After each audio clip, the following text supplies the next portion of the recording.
Amigos queridos, elevemos o nosso pensamento a Jesus, Mestre amado, para nesta comunhão espiritual entrelaçarmos os nossos sentimentos mais felizes, de esperança, fé e bom ânimo, para que estas vibrações alcancem corações queridos e estejamos todos nas faixas do bem e da verdade. Senhor Jesus, ampara-nos nesta hora, Senhor. Dá que possamos em Seu nome aprender lições de vida eterna, ensinamentos para iluminar os nossos espíritos, força para realizarmos as nossas conquistas espirituais, para expandirmos os nossos talentos, para multiplicarmos as nossas habilidades. Dá-nos força e coragem, Senhor, para não esmorecermos no caminho, haja o que houver. E assim, em Seu nome, Senhor, e em nome dos Espíritos, que aqui se apresentam solenemente responsáveis por este Evangelho, iniciamos as reflexões desta manhã. Obrigada, Senhor Jesus, obrigada, amigos, e que assim seja, Mestre.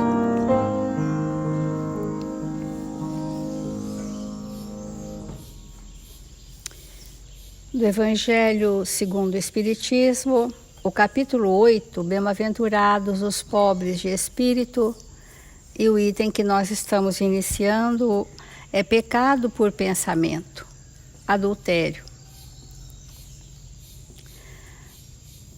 A palavra adultério não deve ser entendida aqui no sentido exclusivo da sua acepção, mas em sentido mais geral. Jesus frequentemente a empregou por extensão para designar o mal.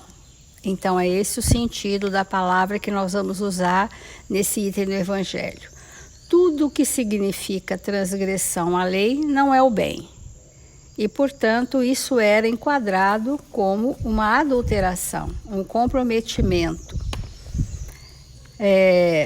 O pecado e todo o mau pensamento, que são as mesmas coisas, né? O que é o pecado? Transgressão às leis de Deus. Por que estamos trazendo esse termo para, ao invés de falarmos em pecado, que significa muitas vezes sermos castigados pelos erros, pela moral de Jesus que nos dá oportunidades redentoras? São coisas absolutamente diferentes. Todos nós somos espíritos culpados, porque somos imperfeitos. Todos nós transgredimos as leis divinas, porque somos imperfeitos. Mas a cada existência nos é oferecida a oportunidade redentora. Em que consiste isso? Em circunstâncias reencarnatórias apropriadas para eu me ajustar com a lei, me reorganizar energeticamente e construir o bem que eu não tinha. E essa construção do bem, no sentido maior da palavra, se traduz pela gama imensurável de sentimentos superiores para que nós possamos sair da ganga dos instintos, das sensações que geram emoções corrompidas. Como que o espírito vai sair desse patamar das emoções corrompidas, presos aos vícios das sensações, que não seja pelo desenvolvimento do pensamento nobre? E esse pensamento nobre vai gerando uma vibração compatível com a qualidade vibratória do pensamento e, portanto, isso vai gerando sentimentos mais nobres. Então, seja qual forem as nossas transgressões, nós precisamos ter olhos de ver o que e como, no meu planejamento reencarnatório, eu trouxe recursos para essa transformação. Porque diz o Evangelho, a verdadeira pureza não está somente nos atos, mas também no pensamento. Porque aquele que tem o coração puro não pensa no mal. Foi isso que Jesus quis dizer. Ele condena o pecado, mesmo em pensamento, porque é um sinal de impureza.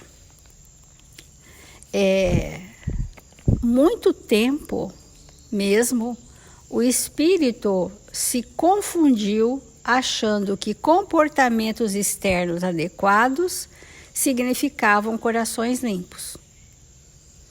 E nós nos iludimos conosco mesmo, porque no verniz das aparências nossos comportamentos são ajustados, mas o enfoque que o Evangelho está dando é sobre o nosso pensamento, ou seja, o nosso campo mental revela quem somos. E é descobrir isso que é interessante para nós sabermos quais são os pontos degenerados em mim que me predispõem a adulterar. Essa é a questão, porque a adulteração ou a transgressão às leis divinas, tanto faz, significa que algo em mim me predispõe, algo em mim me arrasta, algo em mim deseja. Ainda que muitas vezes intelectualmente eu saiba que não é o bem, eu quero. E a força desse desejo faz com que essas vivências sejam no íntimo, no campo mental. Então nós vamos também trazer hoje uma outra lição que eu achei que pudesse ilustrar para nós como que nós vamos fazer essa pureza íntima, essa purificação, né? Se nós não identificarmos o que é mesmo que me predispõe a isto. A religião dos espíritos tem a lição tentação e remédio, que já fora estudada conosco aqui inúmeras vezes, mas hoje ela traz em especial alguma coisa que pode ilustrar o que a gente está falando. É assim que o problema da tentação, antes que nascido de objetos ou pessoas ou paisagens exteriores, surge fundamentalmente de nós, na trama de sombra em que nos enovelam os pensamentos. Então a gente diz assim para nós mesmos: eu não quero mais sentir isso ou fazer isso, mas daqui uns dias eu estou sentindo, eu estou fazendo. E isso significa que que não são as pessoas, as situações, os estímulos externos tão somente responsáveis pelas nossas quedas morais, mas surgem fundamentalmente, diz Emmanuel, na trama de sombra em que nos enovelam o pensamento. Então nós trouxemos uma anterioridade com conquistas, valores e também com sombras, com grandes dificuldades a vencer. Quando nós falamos eu fui invigilante, não é que eu esqueci de prestar atenção.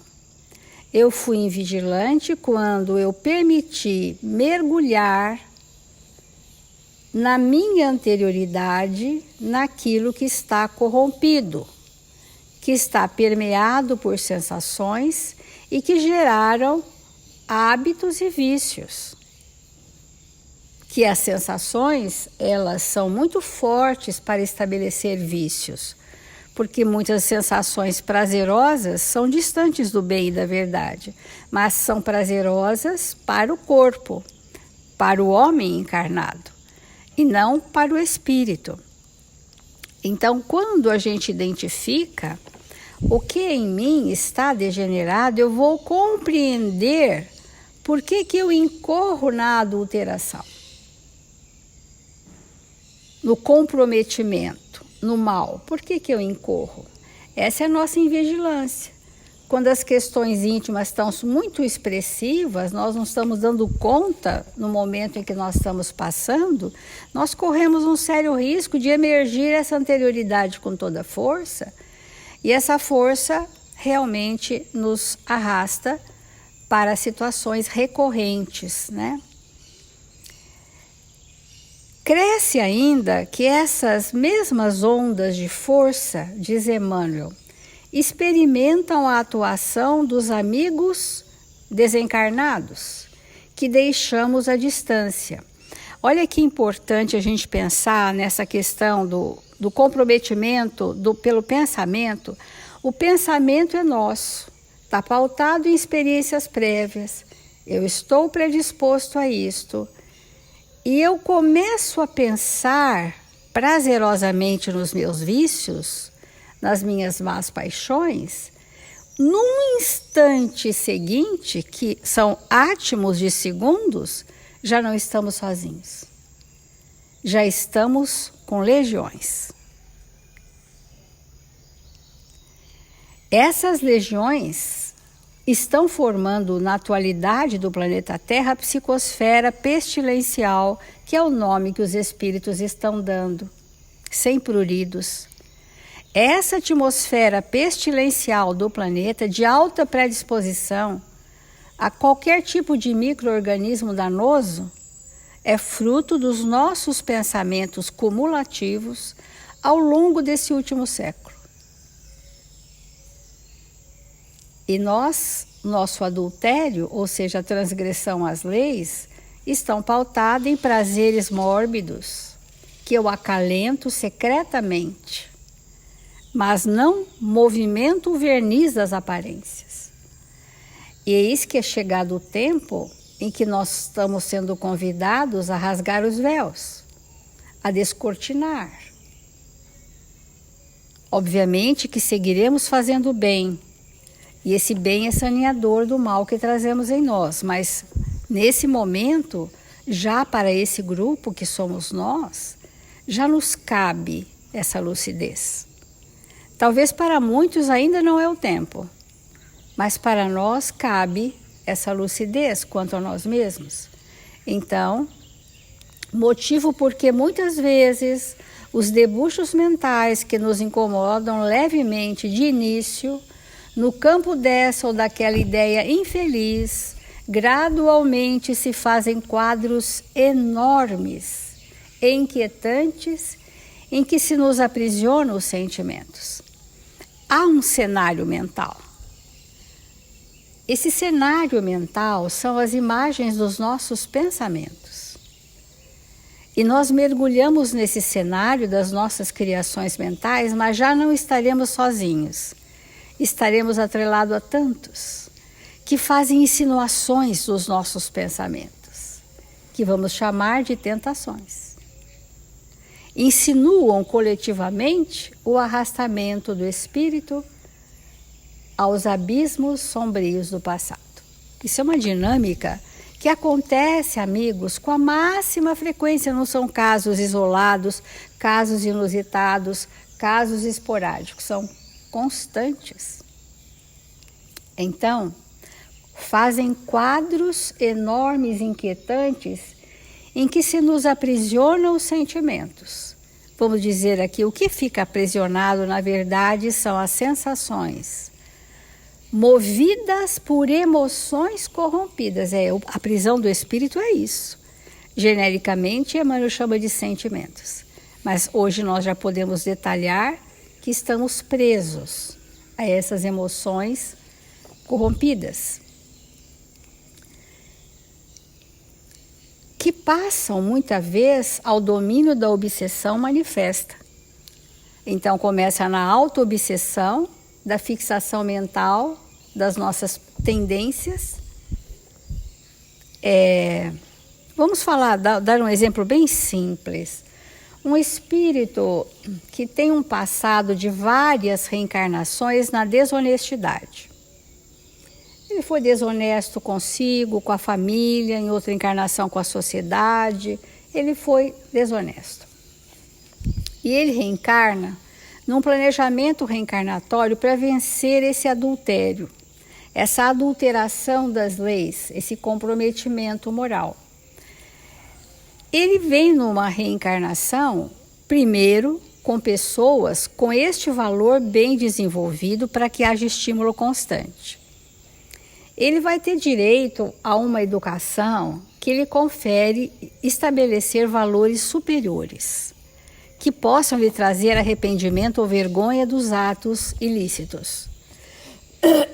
Mas, no fundo, ele traz ainda a predisposição, porque ele ainda não venceu, ele veio vencer. Ele traz a predisposição. E como que isso vai acontecer? Ele vai passar por situações muito semelhantes à do passado, para que ele possa vencer a má tendência. Olha que interessante. Mas, vez ou outra, na intimidade do seu pensamento, ele pode mergulhar na satisfação ilusória das sensações prazerosas de lesar alguém em seu benefício. Ele veio com essa temática. Lesar alguém em benefício próprio. Então, a espiritualidade, num requinte de planejamento reencarnatório, nos socorre, nos dando oportunidade para o bem, para sanear essa predisposição que nós trouxemos. Então, é preciso lembrar que a vida é permanente renovação, propelindo-nos a entender que o cultivo da bondade incessante é o recurso eficaz contra o assédio de toda influência perniciosa. Por isso que a gente corre para a casa espírita, verdade? Aqui a gente está isento, estamos estimulados ao bem constante, e é como se fosse uma redoma, onde temporariamente nós podemos isentar-nos de nós mesmos para construir o hoje que nos felicita a alma e sanear o passado que nos prende na retaguarda. Então, ontem ouvimos numa assistência fraterna, pessoa dizer, olha, alguém me falou, corre para a casa espírita, corre para lá, arranja alguma coisa para fazer, corre. Então a gente tem que correr para os oásis espirituais, onde a gente se imanta energeticamente de uma energia tão superior que nos acanha pensarmos nas nossas más tendências. Nos envergonhamos e o estado de vigilância aumenta, o que naquele momento nos possibilitam tréguas de nós mesmos. Porque muitas vezes eu quero ter trégua de mim mesma. A gente fala, eu não estou me aguentando, eu quero ter trégua de mim mesma. E essa trégua são nesses oásis, entre aspas, espirituais, onde a imantação do bem prevalece sobre as nossas predisposições. E com isso a gente vai desenvolver esse tema bastante relevante para todos nós.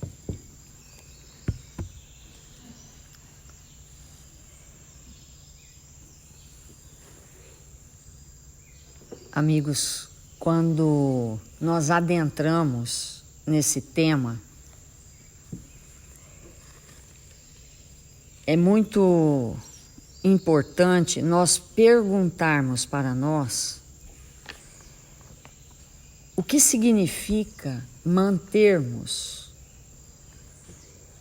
com aqueles pensamentos, com aquelas vibrações e atitudes que nos caracterizam muitas vezes como adúlteros. O que acontece conosco quando não compreendemos o que isso significa para o espírito, quais são as suas reais consequências e como nós seremos ao nos libertarmos dessa imperfeição, desse estado de imperfeição. Então, ontem nós vou rever alguns conceitos que nós falamos ontem para clarear o pensamento um pouco mais. Quando nós olhamos para os defeitos de alguém, quando nós olhamos para as dificuldades que alguém traz e ainda não trabalhou, nós estamos olhando com a lente da matéria. Nós estamos olhando com a lente da sensação, com a lente do instinto. E tanto a sensação quanto o instinto, isso é muito mais próximo do animal do que do espírito.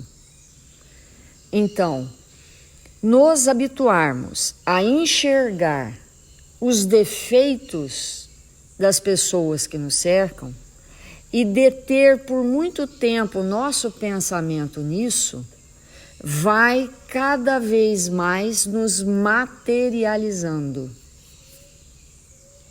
E o contrário também é verdadeiro. Por isso que quando Jesus olhava para algum daqueles que estava naquela convivência com ele, ou quando ele olha para nós agora e que nos conhece pelo nome, ele não enxerga as nossas dificuldades apenas e tão somente. O que é que Jesus enxerga? Qual que é a lente de Jesus? É a lente espiritual.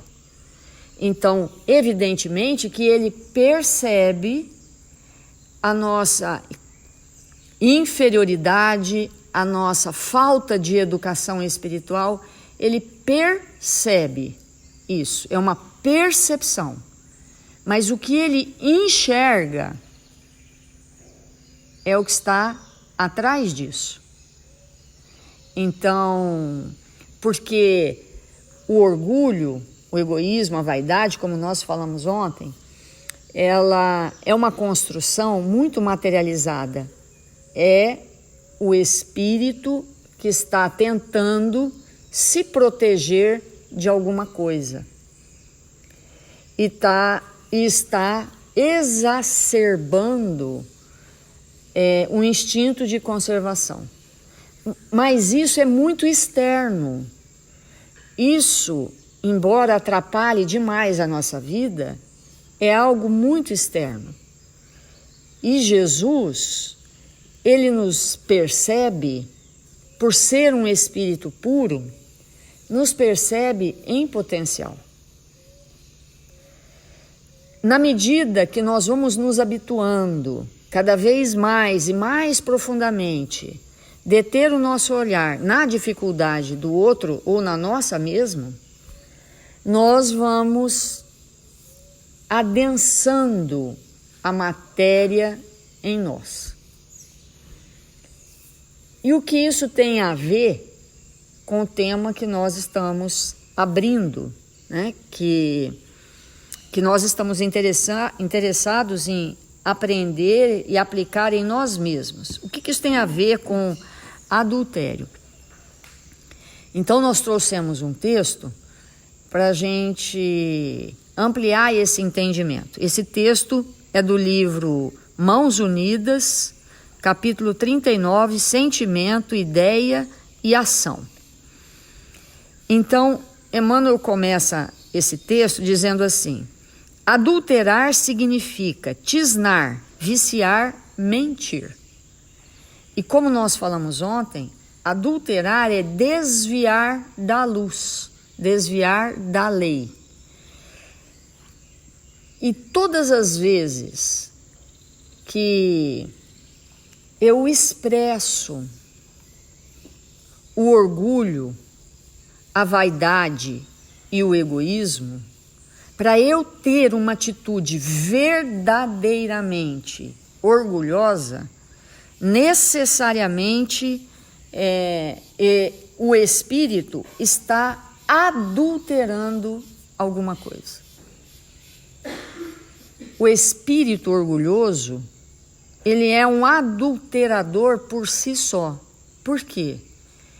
Porque ele projeta o que ele não é. Ele não é aquilo que ele está querendo aparecer ser. Porque quem verdadeiramente é não projeta nada, simplesmente é.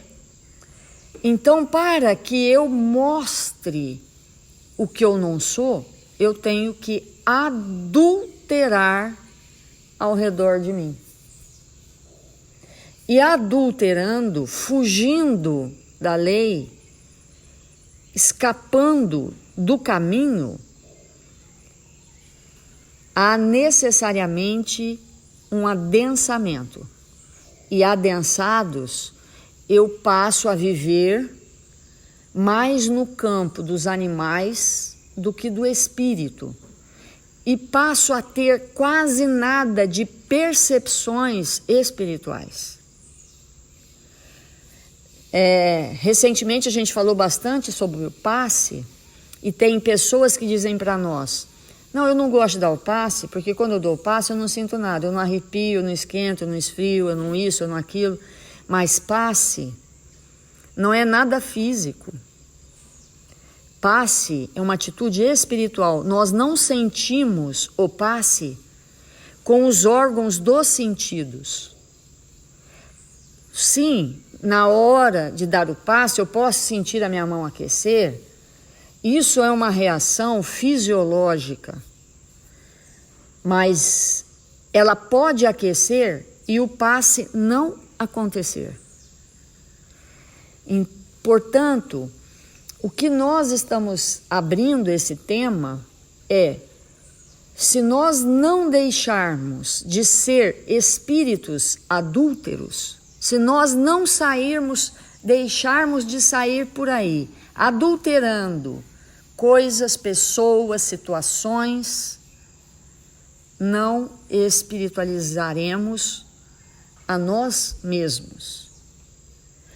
E não nos espiritualizando, não teremos a percepção daquilo que viemos fazer na Terra. Porque desta vez nós viemos ter uma percepção espiritual da nossa vida, da vida das pessoas, do mundo que nós nos encontramos. Isso é muito importante, porque nós podemos pensar assim: como que eu vou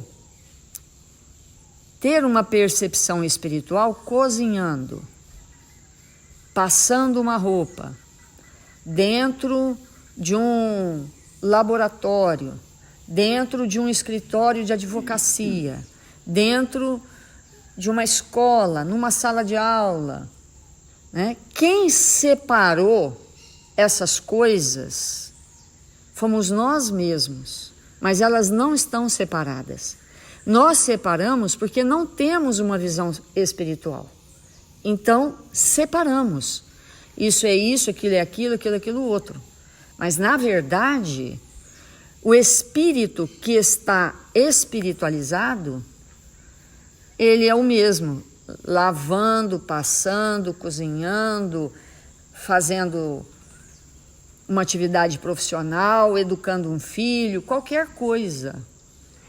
E na medida que nós vamos primeiro entendendo que isso é uma prática nossa, que realmente nós somos espíritos que adulteramos as coisas porque temos interesse, e essa que é a verdade, a gente adultera porque tem algum interesse. Enquanto nós estivermos nesse patamar, as percepções espirituais serão mínimas ou inexistentes. Embora possamos saber todas as perguntas do Livro dos Espíritos, todo o Evangelho, o Novo Testamento, todas as citações da Bíblia, enfim. Mas a gente usa a Bíblia, a gente usa o Evangelho, a gente usa a questão do Livro dos Espíritos, a gente usa o item do Evangelho para manipular em nosso favor. Usa na hora que a gente quer para tal situação. Então, essa questão da adulteração, ela é muito importante. E para nós compreendermos como é esse mecanismo dentro de nós, nós vamos precisar estudar o ser espiritual que nós somos, entendendo alguns pontos extremamente importantes. Por exemplo, o desejo, que é o que a Célia falou. Sem entender o que é o desejo, não tem como interromper esse processo milenarmente construído dentro de nós de adulterar coisas. Porque, na verdade, o que é o desejo? Eu desejo o que eu não tenho e que não está nem aqui e nem lá, que não está no agora. E isso gera um dos grandes males da humanidade, que chama o quê? Ansiedade. O pai da ansiedade é o desejo. Com certeza. Então, a nossa proposta é estudar com profundidade esses elementos que estão dentro de nós, que nos faz espíritos sempre prontos para adulterar coisas, situações, relacionamentos e tudo mais. Então, só para a gente encerrar, eu gostaria de ler a primeira frase desse texto que a gente vai estudar com profundidade. Em nenhuma falta dessa espécie, que ele falou anteriormente, adulterar significa tisnar, viciar e mentir, em nenhuma falta dessa espécie é mais lamentável que aquela da nossa deserção diante das leis divinas. Então, qual é a consequência de eu adulterar de maneira consciente? A consequência é uma deserção das leis divinas diante da existência que eu me encontro. E qual vai ser a consequência disso? Não podemos olvidar, por isso, que toda negação do bem, porque adulterar é negar o bem, que toda negação do bem começa no nosso íntimo, transformando-se logo após em ideia, para exteriorizar-se em seguida no campo de ação. Então, pensamento, sentimento, ideia e desejo, se nós não compreendermos isso com profundidade, nós não vamos entender como é o mecanismo que a gente utiliza para adulterar que está ao nosso redor. Embora isso seja o Evangelho e não uma reunião de estudo, mas nós vamos ter que falar sobre isso. Nós vamos precisar, porque nós vamos ter que nomear para nós os nossos desejos e o quanto a gente está disposto a se corromper para atingir, né?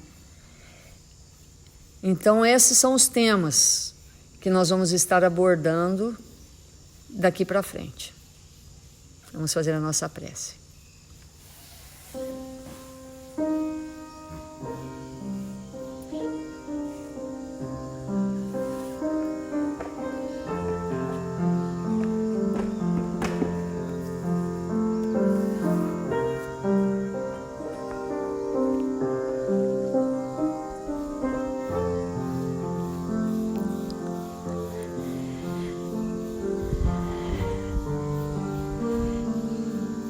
Deus, nosso Pai, Jesus, nosso Mestre, nesse momento que nos encontramos em Seu nome, queremos Te agradecer por estas lições sublimes que nos alcançam o Espírito, Senhor, que nos convidam a reflexões profundas. Rogamos ao Seu coração, Mestre, que possamos nos tornar cada vez mais espíritos lúcidos, amorosos, que possamos olhar uns para os outros com caridade, com amor, compreendendo que toda treva some quando a luz surge. Sejamos nós a projetar luminosidade naqueles que julgamos ensombrados. Que sejamos nós, Senhor, espíritos a estender as nossas mãos aos caídos, mesmo que eles pareçam estar em pé. 1000 vezes obrigado, Mestre, pela sua presença generosa em nossas vidas. Obrigado, Senhor, pelo amparo à nossa família, aos nossos amigos, à humanidade toda. Rogamos em favor de todos os nossos irmãos, registrados nos cadernos de vibração da nossa casa, que eles possam ser visitados, amparados, socorridos nas suas necessidades mais íntimas. Que sejamos nós, Senhor, os espíritos livres para o bem de todos. Para nós que nos encontramos no Brasil, na pátria do Evangelho, que estejamos dispostos a unir as nossas forças com estes irmãos muito à nossa frente, que nos confiaram mínimas tarefas, que possamos executá-las com amor e nos tornarmos espíritos melhores. Que o Senhor nos abençoe, hoje e sempre. Que assim seja.